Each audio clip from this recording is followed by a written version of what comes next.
السلام علیکم ورحمۃ اللہ وبرکاتہ۔ آج کا لیسن سورہ النساء کی آیت نمبر 3 سے 6 تک ہے، پارہ نمبر 4۔ اعوذ باللہ من الشیطان الرجیم، بسم اللہ الرحمن الرحیم۔ رب اشرح لی صدری ویسر لی امری واحلل عقدۃ من لسانی یفقہوا قولی رب زدنی علما اللہم فقہنا فی الدین۔ وَإِنْ خِفْتُمْ أَلَّا تُقْسِطُوا فِي الْيَتَامَىٰ، اور اگر تمہیں ڈر ہو کہ نہیں تم انصاف کر سکو گے یتیموں کے بارے میں، فَانكِحُوا مَا طَابَ لَكُم مِّنَ النِّسَاءِ، تو نکاح کر لو جو پسند آئے تم کو عورتوں میں سے، مَثْنَىٰ وَثُلَاثَ وَرُبَاعَ، 2، 3 اور 4۔ فَإِنْ خِفْتُمْ أَلَّا تَعْدِلُوا، پھر اگر تمہیں ڈر ہو کہ نہ تم عدل کر سکو گے، فواحدۃ، تو ایک ہی، او ما ملکت ایمانکم، یا جن کے مالک ہوئے تمہارے دائیں ہاتھ، ذالک ادنیٰ الا تعولوا، یہ زیادہ اچھا ہے کہ نہ تم بے انصافی کرو۔ بخاری کی حدیث ہے کہ حضرت عروہ بن زبیر نے اپنی خالہ حضرت عائشہ رضی اللہ عنہا سے اس آیت کی تفسیر کے بارے میں پوچھا۔ انہوں نے کہا، بھانجے، یہ آیت اس یتیم بچی کے بارے میں نازل ہوئی ہے جس کو اس کے حسن و جمال اور مال کی وجہ سے انسان، یعنی اس کا جو گارڈین تھا، کوئی اس کا کزن ہے یا تایا چچا کا بیٹا یا تایا، پھر اپنے بچے کے ساتھ اس بچی کی شادی کرتا ہے، لیکن یعنی گارڈین کا اصل لفظ ہے، یہ میں سمجھانے کے لیے بتا رہی ہوں حدیث میں، کہ اس کا سرپرست اسے شادی کر لیتا ہے لیکن اسے عام معاشرے کی عورتوں کو جتنا مہر ملتا ہے اتنا مہر نہیں ملتا۔ تو اللہ نے فرمایا کہ اگر تمہیں ڈر ہو کہ تم ان یتیم بچیوں کے حقوق پورے نہیں کر سکتے، ان کو مہر پورا نہیں دے سکتے اور ان سے بے انصافی کرتے ہو، تو پھر تمہیں جو اور پسند آتی ہیں اور کوئی اور عورتوں سے شادی کر لو، پھر ان سے شادی نہ کرو، کیونکہ حضرت عائشہ ہی فرماتی ہیں کہ ایک یتیم لڑکی کا باغ تھا اور اس میں سرپرست کا بھی حصہ تھا، اس نے لڑکی سے شادی کر لی، مہر بھی نہ دیا اور اس کے حصے کا مالک بن گیا۔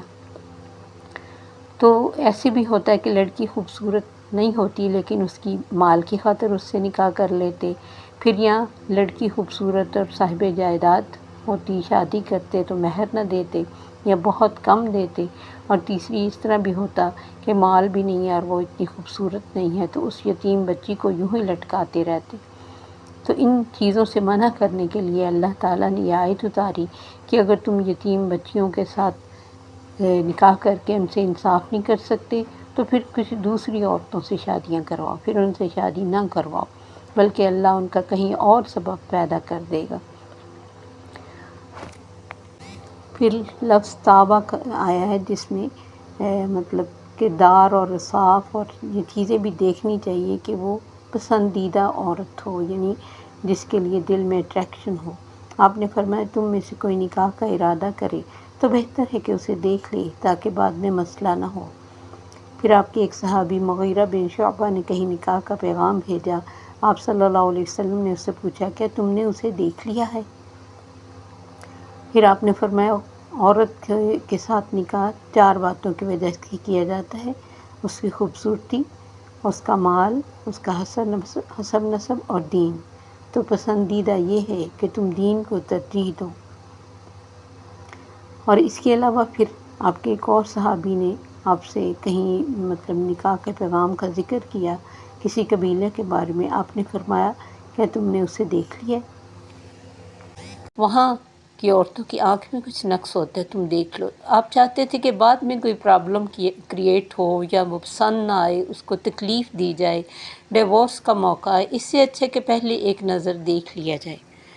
لیکن ہمارے جیسے قرآن کی بات کو کہیں کا کہیں لے جا کر لوگ اسے تعویل نکال لیتے ہیں۔ اس کا مطلب یہ نہیں ہے کہ باقاعدہ اس کے ساتھ لیو ان کیا جائے، اس کے ساتھ رہا جائے، اس کے ساتھ ٹائم سپینڈ کیا جائے، ہوٹلنگ کی جائے، جگہ جگہ جایا جائے اور پھر دیکھا جائے کہ وہ ہمارے مطابق ہے کہ نہیں۔ کوئی بھی انسان جو زندگی بھر ایک دوسرے کے ساتھ رہتا ہے، جو وہ ایک دوسرے کو پا اور سمجھ سکتا ہے، دوسرا کوئی انسان، چاہے آپ کسی کے ساتھ سال بھر رہیں اور اس کے ساتھ ٹائم سپینڈ کریں لیکن آپ اس کی ساری عادتوں کو نہیں جان سکتے، جب تک کہ انسان کسی کی زندگی میں داخل نہیں ہوتا، کسی کے گھر میں داخل نہیں ہوتا، اور فرض کریں اگر وہ ہوٹلنگ سے اور ان چیزوں سے وہ سمجھ بھی لیتے ہیں ایک دوسرے کو اور ان کو پسند بھی آ جاتا ہے، اور گھر والوں کے ساتھ ہی نہیں نبھتی، تو کیا بنتا ہے؟ کیونکہ ہمارے تو ظاہر ہے جوائنٹ فیملی سسٹم ہے، تو صرف لڑکے لڑکی کا خوش ہونا کافی نہیں، گھر والوں کی بھی ساتھ چوائس ہونی چاہیے۔ ہاں اگر لڑکے کو یا لڑکی کو کسی کے بارے میں کوئی پسندیدگی کا اظہار کرنا ہے تو اپنے ماں باپ سے کر سکتے ہیں، اور ماں باپ کو بھی اپنی انا کے مسئلہ نہیں بنانا چاہیے۔ اگر انہیں اس میں کوئی خاص برائی نہیں نظر آتی، صرف یہی نظر آتا ہے کہ اس نے کیوں کہا، اس کی وجہ سے ہم نے نہیں کرنا، تو پھر بعض دفعہ ایسے موقع آتے ہیں کہ مجبوری سے کرنا پڑتا ہے، تو اس سے اچھا ہے کہ ان کی بات کو مان کے تو خوشی سے کر دیا جائے، باقی اچھا برا ان کو بتا دیا جائے۔ تو پسندیدگی اچھی بات ہے، اس کے لیے یہ نہیں ہے کہ جب عورتیں لڑکی دیکھنے جائیں تو ان کے ساتھ چل پڑا جائے، جیسے کچھ گھروں میں تو اس چیز کو شاید برا نہ سمجھا جاتا ہو۔ میجورٹی ابھی بھی اس چیز کو پسند نہیں کرتے، ہماری بیٹی کو پہلے ہی کوئی آ کے پسند یا ناپسند کرے۔ تو جب عورتیں پسند کر لیں، بات بننے کے قریب آ جائے، تو ایک نظر لڑکی کو کہیں بھی دکھا دیا جائے، لڑکے کو تو کہیں دیکھا جا سکتا ہے، لڑکی کے لیے مسئلہ ہوتا ہے۔ تو پسندیدگی بھی اچھی بات ہے، کیونکہ یہ قدرتی بات ہے، جب انسان کسی کو دیکھتا ہے تو اس کے دل میں اس کے لیے اٹریکشن پیدا ہوتی ہے یا نہیں ہوتی، یہ بعض دفعہ اللہ کے اس حکم کے مطابق چلیں تو شروع سے ہی پتہ چل جاتا ہے۔ اس کے بعد یہ 2، 3 اور 4 کا جو اللہ نے ذکر کیا، یہ اللہ نے کوئی انکریج نہیں کیا اس بات کو، کیونکہ پہلے نکاح کی کوئی گنتی نہیں تھی، 100 نکاح ہوتے تھے۔ اور اسی طرح نبی صلی اللہ علیہ وسلم کے ساتھ جب ایک صحابی ایمان لے کے آئے تو ان کی 10 بیویاں تھیں اور 10 بیویاں ہی ایمان لے آئیں، لیکن نبی صلی اللہ علیہ وسلم نے اسے فرمایا کہ تم ان میں سے 4 جن کو چاہو رکھ لو اور اس کے بعد باقی کو طلاق دے دو، تو انہوں نے ایسے ہی کیا تھا۔ پھر ایک اور صحابی کے بارے میں بھی آتا ہے کہ ان کی زیادہ بیویاں تھیں 4 سے، ان کو بھی اسی طرح کہا گیا، تو انہوں نے بھی باقی کو چھوڑ دیا، کیونکہ اسلام نے ایک لمٹ دی ہے، مشورہ نہیں دیا ہے، انکریج نہیں کیا ہے کہ 2، 3، 4 ضروری ہیں۔ اللہ نے ساتھ ہی کہا اگر تمہیں ڈر ہو کہ تم انصاف نہیں کر سکتے، اور ایک جگہ اللہ نے فرمایا تم انصاف کر بھی نہیں سکتے، وَلَوْ حَرَصْتُمْ، تمہارے اندر حرص بھی ہو کہ تم ایک جیسا سب سے سلوک کرو، نہیں کر سکتے۔ تو پھر جب نظر آ رہا ہو کہ گناہ گار بنوں گا اور کسی ایک کی طرف جھک کے دوسری کو تکلیف ہوگی، تو وَوَاحِدَةً فَوَاحِدَةً، تو ایک ہی ٹھیک ہے، یا جو اس وقت لونڈیاں ہوتی تھی گھروں میں، تو ایک کو انکریج کیا گیا۔ ہاں اگر اس ایک کو کوئی مسئلہ ہے، اس کی اولاد نہیں ہے، یا اس کو فزیکلی کوئی پرابلم ہو گئی ہے، یا اور کوئی اس کے کوئی پرابلم ہے کوئی ذہنی طور پر، اور مرد اگر چاہتا ہے کہ مزید شادی کرے تو عورت یہ کہے کہ نہیں پہلے مجھے طلاق دو تو پھر شادی کروانا، یہ بھی طریقہ صحیح نہیں، وہ خود اکیلی اور جگہوں پہ تنگی کھائے گی، مرد کو تو طلاق دینے میں کوئی حرج نہیں ہوگا۔ تو اگر عورت اس کمی بیشی کو برداشت کر لے اور اس چیز کو برداشت کر لے کہ کوئی اور بھی، حالانکہ مشکل کام ہے لیکن اللہ کی طرف سے ایک جیسے حکم ہے، تو کسی مرد میں اگر خوراک ایسی ہے، خواہش زیادہ ہے، تو تب بھی اس کو 2 بیویاں رکھنے سے منع نہیں کرنا چاہیے، اس کو اسلام نے حق دیا۔ اور اس میں عورتوں کی ہی بھلائی ہے کہ بجائے اس کے کہ اس کو ہر وقت تنگ کرے اور اس کو ٹیز کرتا رہے کہ میں نے کرانی ہے، اور ایک دفعہ اس کو کرا لینی چاہیے۔ بہت دفعہ ایسا ہوتا ہے کہ لوگ کروا لیتے ہیں لیکن ان کو پہلے سے زیادہ محبت ہوتی ہے، یہ پہلے کی طرف وہ خود اٹریکٹ بعد میں ہو جاتے ہیں زیادہ، کہ نہیں اس کی عادتیں زیادہ اچھی تھی۔ تو بہت کچھ ہو سکتا ہے اگر ہم نیت اللہ کی رضا کو کریں اور اپنی بھلائی کا فیصلہ رکھیں اور اللہ کے ساتھ جڑے رہیں، تو یہ چھوٹے چھوٹے فیصلے کرنے پھر آسان ہو جاتے۔ بعض دفعہ ایسی بھی عورتیں دیکھی گئی جن کی اولاد نہیں تھی، تو وہ خود اپنے شوہروں کی انہوں نے شادیاں کی، تو بعد میں ان کی اپنی قدر بھی بڑھ گئی اور اللہ تعالیٰ نے ان کا دل بھی لگا دیا، اور بعض دفعہ وہ پہلے فوت ہو جاتی ہیں تو دوسری موجود رہتی ہے۔ تو بہت کچھ دنیا میں ہو رہا ہے، تو اللہ نے فرمایا یہ زیادہ اچھا ہے بے انصافی کرنے سے کہ تم کسی اور عورت سے شادی کر لو، اس یتیم بچی سے نہ کرو جس کے بارے میں تم پوری طرح اس کا حق ادا نہیں کر رہے۔ پھر آگے آتا ہے وَآتُوا النِّسَاءَ صَدُقَاتِهِنَّ نِحْلًا، عورتوں کو ان کے مہر خوشی سے دو، اور مہر کی کوئی حد مقرر نہیں، یہ بھی وہ لوگ مقرر کرتے ہیں یا اپنی حیثیت سے بہت کم کر کے دیتے ہیں جن کی نیت ٹھیک نہیں ہوتی۔ عموماً وہ بچیوں کو بالکل ایک فالتو چیز سمجھ کے اس وقت نکاح کے ٹائم پہ 2-4 ہزار روپیہ دے کے تو بچی کو فارغ کر دیتے کہ بھی ہم نے مہر ادا کر دیا، حالانکہ وہ لاکھوں دینے کے قابل ہوتے ہیں۔ تو یہ بھی عورت کی حق تلفی ہے۔ اللہ نے کہا خوشی سے دو، یہ صدقہ ہے، یہ اس کا حق رکھا ہے اللہ نے تم پر۔ فَإِن طِبْنَ لَكُمْ عَنْ شَيْءٍ مِّنْهُ نَفْسًا، ہاں اگر وہ خود اپنی مرضی سے اپنی خوشی سے کوئی چیز معاف کر دے، چھوڑ دے، آدھا کر دے، فَكُلُوا هَنِيًّا مَرِيًّا، تو اس کو خوشگواری سے اور مزے سے کھاؤ۔ ورنہ بعض دفعہ لوگ لکھتے زیادہ ہے کہ بعد میں دے دیں گے اور پھر بعد میں بھی نہیں دیتے، اور بعض دفعہ تو طلاق کے موقع پر یہ حق مہر کا لین دین ہو رہا ہوتا ہے۔ تو یہ ساری چیزیں ہمارا اسلام نہیں ان چیزوں کو پسند کرتا۔ خوشی سے دینا چاہیے جو بھی اس کا حق ہے، اور کوشش کرنی چاہیے کہ اپنی حیثیت کے مطابق دیں، یہ نہیں کہ لوگوں کو دکھانے کے لیے اتنے تولے لکھ دیا جائے اور بعد میں لڑکی کو حق آ جائے کہ اب ہماری عزت کا معاملہ، تم چپ رہو کہ ہم نے تمہیں اتنا نہیں دیا، اور دے دیں گے، اور بعد میں کہے کہ اب تو اتنا مہنگا ہو گیا، وہ آ ہی گیا، بیچ میں بہت کچھ کہہ سکتے ہیں لوگ۔ تو ان چیزوں سے بچنا چاہیے، جیسے اللہ تعالیٰ نے حکم دیا اسی کے مطابق عورت کو اپنے نکاح میں لانا چاہیے۔ پھر حضرت صالح فرماتے ہیں کہ لوگ اپنی بیٹیوں کا مہر وہ خود لیتے تھے، یعنی ماں باپ، اس پر یہ آیت اتری اور انہیں اس سے روک دیا گیا، یعنی یہ اس کا حق نہیں ہے، عورت کا ہی حق ہے۔ اس کے بعد اللہ نے فرمایا وَلَا تُؤْتُوا السُّفَهَاءَ أَمْوَالَكُمُ الَّتِي جَعَلَ اللَّهُ لَكُمْ قِيَامًا وَارْزُقُوهُمْ فِيهَا، اور نہ دو بیوقوفوں کو تم اپنے مال، وہ جو بنایا اللہ نے تم کو قیام کے لیے، یعنی قائم، اور رزق دو ان کو اس میں سے، وَاكْسُوهُمْ، اور انہیں کپڑا دو، پہناؤ، وَقُولُوا لَهُمْ قَوْلًا مَّعْرُوفًا، اور انہیں بات بھی معروف طریقے سے کہو۔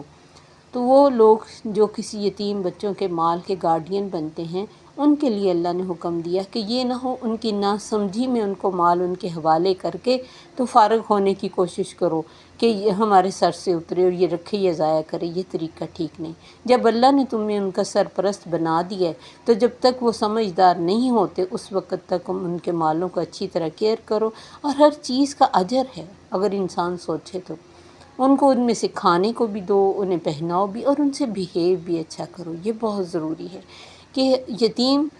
پیسے سے زیادہ بیہیو کے لیے بیچارہ ڈسہارٹ ہوتا ہے کہ لوگ کس طرح اس کو گھر میں اپنے بچوں کے ساتھ جب رکھتے ہیں تو کس طرح ان کی حق تلفیاں ہوتی ہیں، اور کہاں کہاں چھپا کے اپنے بچوں کے ساتھ کیا جاتا ہے، اور ان کو بالکل نوکروں کی طرح بلایا جاتا ہے۔ یہ چیزیں ٹھیک نہیں، معروف طریقے سے، خوبصورت طریقے سے ان سے بات اور رویہ رکھنا چاہیے۔ اس کے بعد وَابْتَلُوا الْيَتَامَىٰ حَتَّىٰ إِذَا بَلَغُوا النِّكَاحَ، پھر ان یتیموں کو آزماتے رہو، تھوڑا تھوڑا مال دے کے، کسی طریقے سے کوئی ان کے اوپر ذمہ داری ڈال کے کہ وہ کس قابل ہیں۔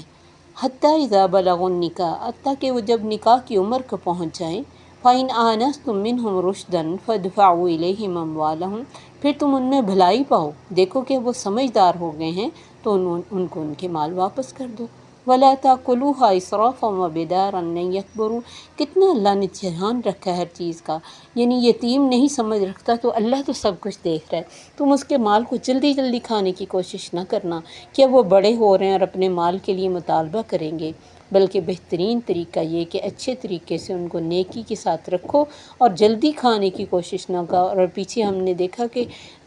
گندے کو پاکیزہ کو گندے کے ساتھ مکس کر کے، یہ نہ ان کے مال میں بری چیز رکھ دو اور خود اچھی چیز اس میں سے لے لو کہ وہ کون سا جانتے ہیں۔ وَمَنْ كَانَ غَنِيًّا فَلْيَسْتَعْفِفْ، اور جو غنی ہے، جو امیر ہے، جو صاحب حیثیت ہے، اسے چاہیے کہ وہ بچ کے ہی رہے اس مال سے، یعنی نہ لے اس میں سے، بلکہ اجر کی خاطر اس کے گارڈین بنا رہے۔ وَمَنْ كَانَ فَقِيرًا فَلْيَأْكُلْ بِالْمَعْرُوفِ، اور جو محتاج ہے، غریب ہے، اسے معروف طریقے سے یتیم کے مال میں سے تھوڑا کچھ لینے میں کوئی گناہ نہیں، کیونکہ وہ محنت کرتا ہے، وہ ان کے لیے کوشش کرتا ہے۔ جیسے نبی صلی اللہ علیہ وسلم سے ایک شخص نے پوچھا، اللہ کے نبی میرے اپنے بھی اونٹ ہیں اور اس کے بعد میرے پاس یتیم کے اونٹ بھی ہیں، میں اپنے اونٹ لوگوں کو دیتا ہوں دودھ کے لیے کہ مجھے اجر ملے گا، یہ دودھ پئیں، تو ان کے اونٹوں میں سے میں مطلب دودھ پی سکتا ہوں؟ آپ نے فرمایا اگر تم ان کو سنبھالتے ہو، ان کو چارہ کھلاتے ہو، وہ کہیں چلے جائیں انہیں ڈھونڈ کر لاتے ہو تو تم لے سکتے ہو۔ تو یعنی ایسے طریقے سے جو معروف، یہ نہیں کہ زیادہ لیا جائے، ان کو ہڑپ کرنے کی کوشش کی جائے۔ فَإِذَا دَفَعْتُمْ إِلَيْهِمْ أَمْوَالَهُمْ فَأَشْهِدُوا إِلَيْهِمْ عَلَيْهِمْ وَكَفَى بِاللَّهِ حَسِيبًا، اور جب ان کو ان کے مال واپس کرو تو اس پر بھی گواہ بنا لو، کیونکہ اللہ کو پتہ ہے کل کو یہ لڑکے یا اٹھ کے ایسا دعویٰ نہ کر دیں باوجود لینے کے کہ ہمیں تو دیا ہی نہیں گیا، ہمارے چچا، ہمارے تایا، ہمارے ماموں جو بھی ہیں اس نے عدالت میں جا کے یہ کہتے ہیں کہ ہمیں کچھ ملا نہیں، کیونکہ ہر طرح کے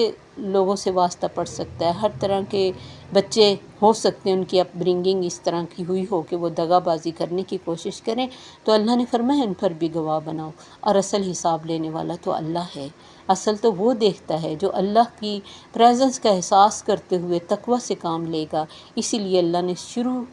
کی آیت میں 2 دفعہ تقوی کا ذکر کیا کہ یہ عورتوں کے بارے میں، یتیموں کے بارے میں، ہر بارے میں جب تک تقوی نہ ہو انسان کسی کے بھی صحیح حقوق ادا نہیں کر سکتا، اور کسی کے بھی کو تکلیف دینے سے بچ نہیں سکتا جب تک کہ وہ اللہ کا ڈر نہ رکھے۔ پھر اس میں ایک حدیث ہے کہ نبی صلی اللہ علیہ وسلم نے فرمایا اللہ 3 لوگوں کی دعا قبول نہیں کرتا، ایک وہ شخص جس کی بیوی بد اخلاق ہو پھر بھی وہ اسے طلاق نہ دے، دوسرا وہ شخص جو اپنا مال بیوقوف کو دے دے حالانکہ اللہ تعالیٰ کا فرمان ہے کہ بیوقوف کو مال نہ دو، تیسرا وہ شخص جس کا قرض کسی پر ہو اور اس نے قرض پر کسی کو گواہ نہ کیا ہو، یعنی قرض دے دیا ہو اور کوئی گواہ نہ بنایا ہو اور پھر لینے جائے تو کچھ ملے نہ۔ تو ایسا بہت ہو رہا ہے معاشرے میں کہ لوگوں کی پارٹیاں بیٹھ رہی تھیں، ان کے پاس کوئی لکھت پڑھت ہے ہی نہیں، اور یہ ہم نے پیچھے آیت دین میں پڑھا کہ یہ بہت ضروری چیز ہے۔ تو اللہ تعالیٰ سے دعا ہے کہ وہ تمام ان کاموں میں اور ان چیزوں میں ہمیں تقوی سے محروم نہ کرے، ہمارے ساتھ تقوی رہے تاکہ ہم اللہ کے اس راستے پہ غلطیاں کرنے سے بچیں اور حق تلفیاں کرنے سے بچیں اور دھوکہ دینے سے بچ سکیں۔ آمین۔ السلام علیکم ورحمۃ اللہ وبرکاتہ۔ سبحانک اللہم وبحمدک اشہد ان لا الہ الا انت استغفرک واتوب الیک۔